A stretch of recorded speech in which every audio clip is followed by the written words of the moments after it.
A lot of people still think CS2 just runs fine. Everyone just has a bad PC, or maybe they should use Valve guidelines and it will fix the problem.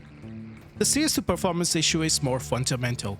Today I'll give you the values on why your mouse feels laggy. I also have some suggestions which can improve the general consistency of the game. These deviations can be really bad in the most important part of rounds, aim deals. Let's get right into it after a word from the sponsor. Ever wanted yourself like a president? With easiest voice wave, you get dozens of AI voices. And we're going to have a lot of fun tonight.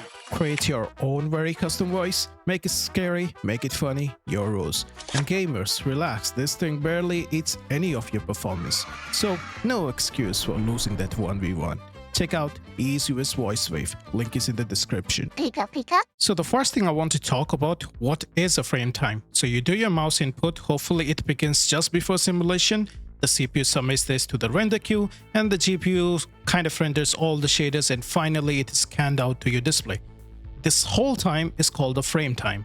And this is what all these metrics are kind of based on and derived from. So your instant FPS is like 1000 times frame time, your average would be whatever the summation is around during the total duration.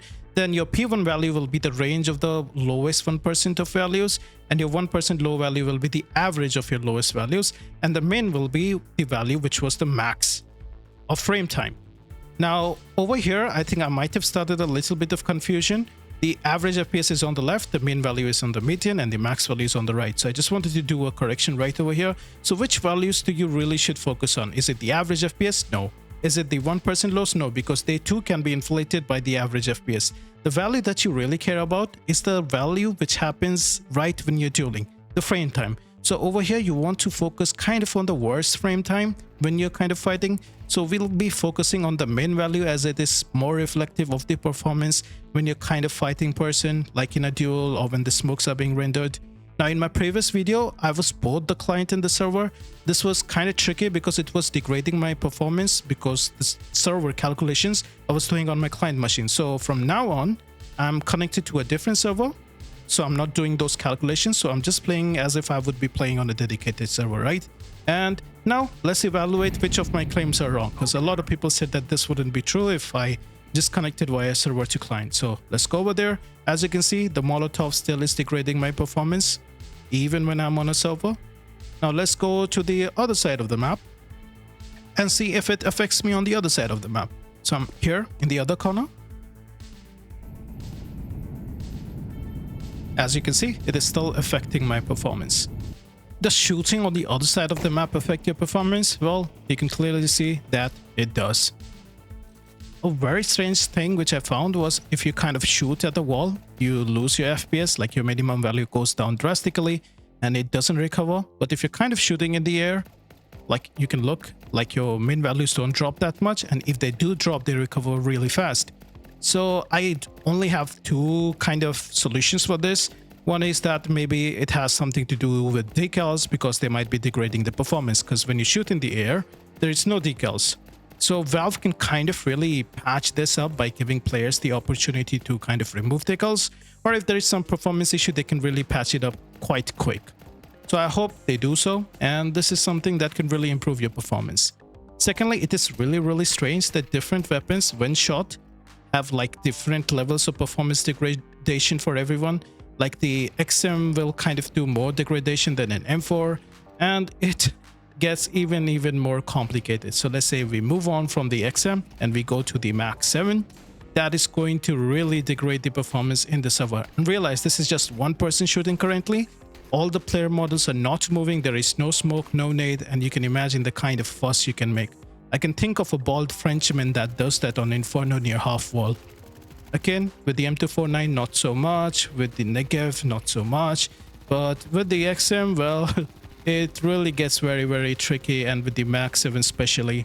So what if like we move on to the other side of the map? Right now I'm just throwing one smoke, trying to simulate like how it's going to be. But in real life, others will also be shooting, and there's going to be Molotovs, which is going to degrade the performance even worse.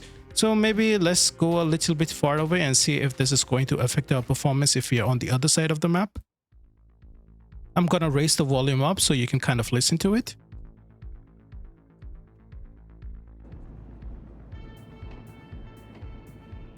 as you can see, the performance is still getting degraded. So it's not really a good thing.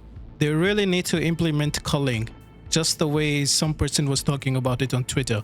So please implement culling, please implement decal optimization. Now, a lot of people say just use Valve settings, they are the best. As you can see, they're really horrible, and I'm going to make a more detailed video in the next 24 hours about it, like how really bad they are.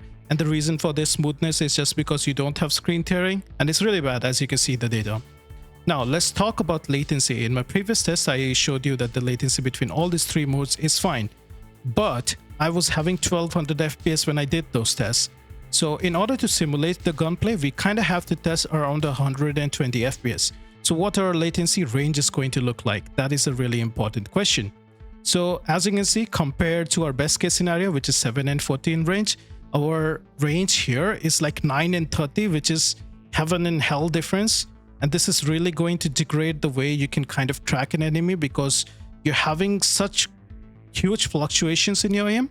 So I'm kind of trying to simulate making the difference quite a bit. As you can see on the top left side, the lag is changing completely with every kind of milliseconds. So it's really hard for me to track because I can't have really any sort of muscle memory. The lag is kind of changing. So this is something that you're going to encounter quite often in CS2, especially during gunfights with a lot of utility. And no magical thing is going to fix your computer. It is the game.